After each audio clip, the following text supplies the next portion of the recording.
Hi, salam alaikum. Hi, Oracle, Reiki, spiritual healer. And a lot of times I'm able to go onto the land.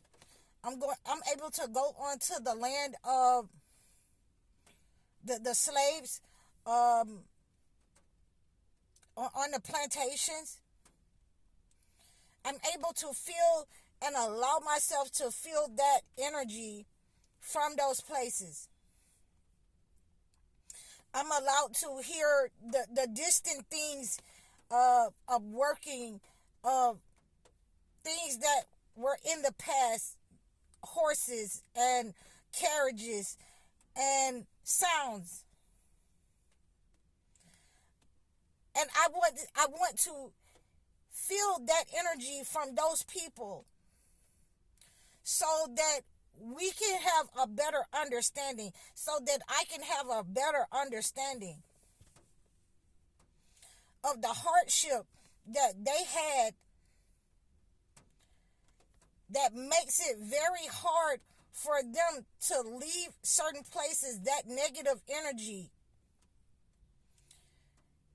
The reason that they were set up on, the reason why they're at unrest, the reason why certain places will, just inhabit disaster. So, and I'm going to give you an idea of what I mean by that.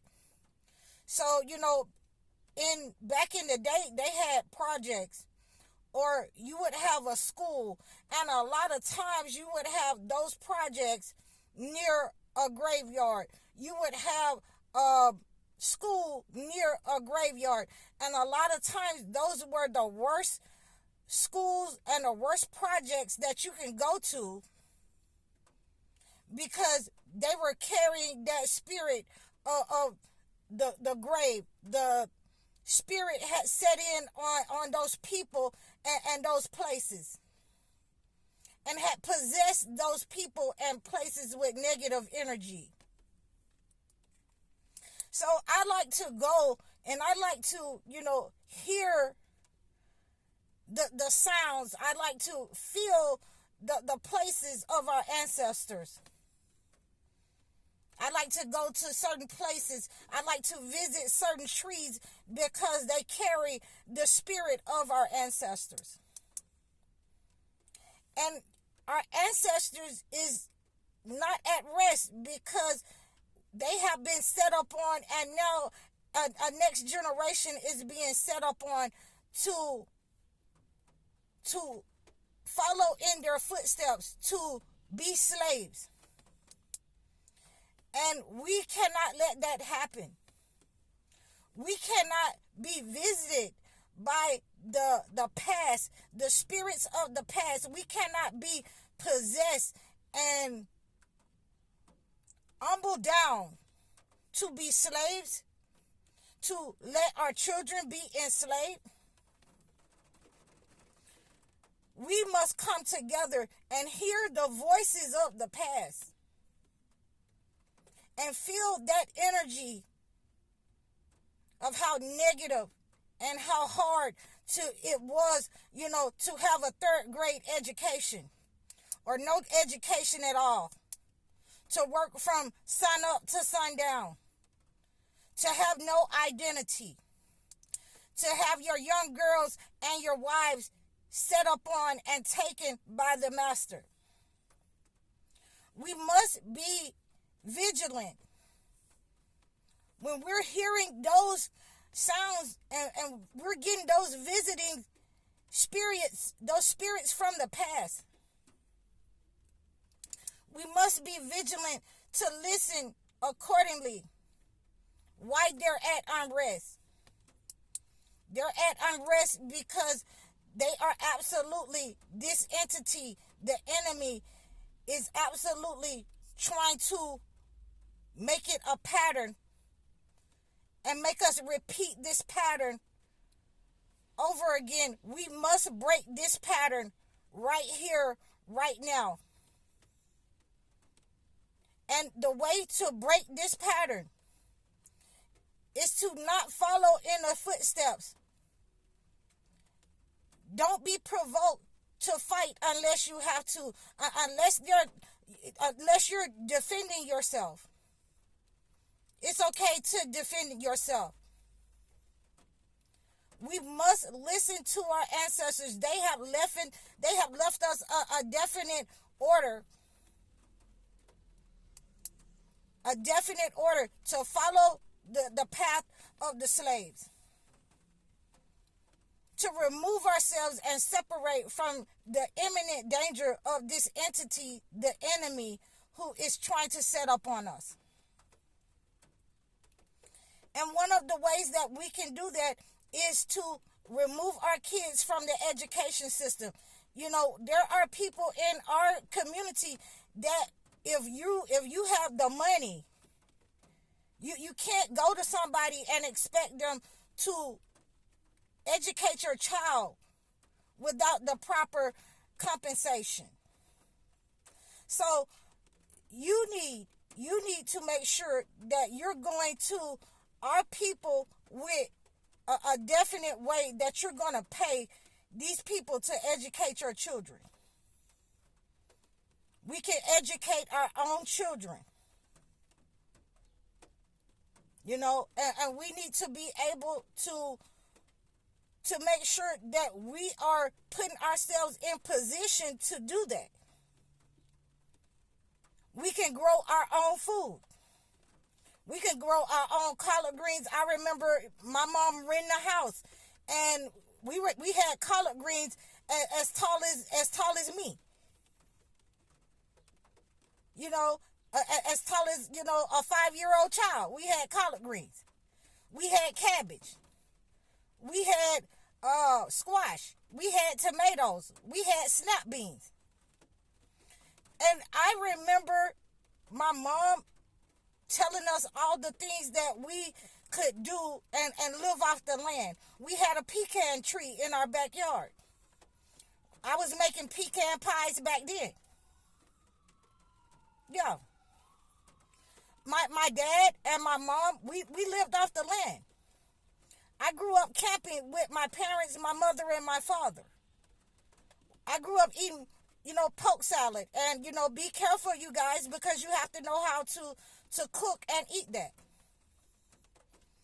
I grew up differently than most of you.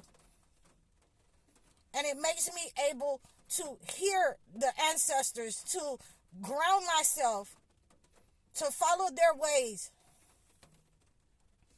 and to understand and hear what they're saying. We have to separate from these people because they will never stop. And a lot of times, you know, I've had people tell me that, you know, I have a personality like Harley Quinn. And maybe I do because, you know, I'm not going to play the radio when it comes to what's right and what's fair. It doesn't matter about these people. We have to be a little bit crazy in order to separate, in order to save ourselves, in order to know what our spirit of our ancestors are saying to us, that we will not become the victims of slavery again. Because that's what they're looking to do. Let them have the ones who want to stay with their master. Let them have the ones who want to let their kids stay in this system and be victimized in their system. Let them have the ones who they have made addicts. Let them have the ones who they have made control monsters, vampires, that they can't live without setting up on someone, talking about someone, harming someone, and trying to control someone's emotions and behavior. A lot of you men and women, you're going to have to stay with your slave master because you can't come off the porch with real people with that behavior. So, in saying that, I've grounded myself and I've aligned myself to follow the ways of our ancestors on these different lands and plantations so I can feel the energy. And they don't want us to be victimized ever again. We have to stand as a community, unified, black women and men, in order to keep the past from repeating itself. I hope that you understood why I followed the path of the slaves, so that I can get a better understanding of the energy and what's being said. They no longer want us to be a part of this society. They are at unrest. You feel the energy just like I do. And it is time for us to come together under a definite plan, under one God, to remove ourselves from these negative people. So let us unify, black men, black women, young and old. Let us come together to defy what they said that they didn't want for us, to come together as one unit, under one head. Whether you're Christian or Muslim, whether you're Mexican or indigenous, let us come together so that we are in solidarity together. They've showed us what they want from us. Now let us show them that we are not anyone's victim. We're not anyone's slave. And we won't live in fear. I hope that this message has reached you. You can always reach out to me at any time. I'm High Oracle, Reiki Spiritual Healer. You can reach out to me at highoracle.com, or my email. All my information is listed below. You can leave a comment. I hope you've enjoyed my channel. Assalamu alaikum.